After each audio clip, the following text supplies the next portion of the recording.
مغامرات لولي وسوسو. مغامرات لولي وسوسو.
يا سلام، ده انا بقيت استاذه في الطبله. يا سلام عليا. ايه الصوت ده؟ ايه الدوشه دي؟ ايه الصوت ده؟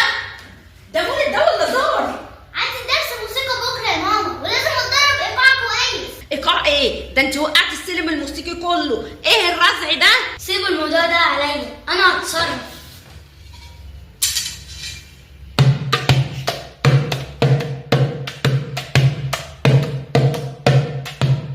ودي ايه المهاره دي ان شاء الله؟ اكيد مهاره تضييع الوقت.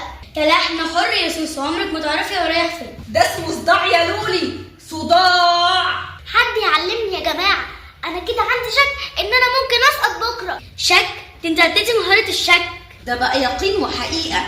شوفي يا سوسو، الايقاع محتاج عد: 1 2 3 4. 1 وبعدها 2. خلاص عرفت. 1 2 3 4.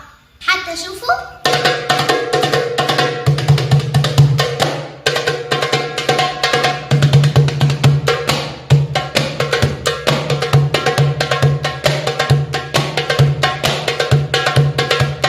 شفتي بقى؟ كلامي طلع صح اهو. ده انت طلعتي شاطره قوي يا ماما. انت خريجه موسيقى بقى ولا ايه؟ اهم حاجه ما تشديش البقره.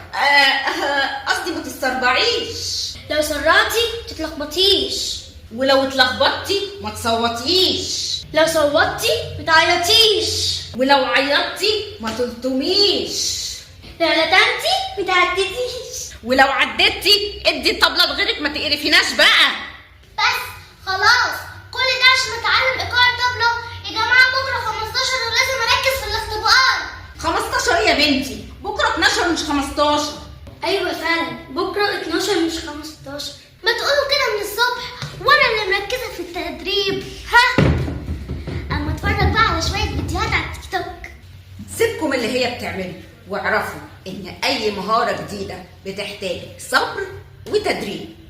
مش لازم تتسرعوا، وركزوا في مواعيدكم كويس، وما تعملوش زي ما سوسو عمل. مغامرات لولي وسوسو. مغامرات لولي وسوسو.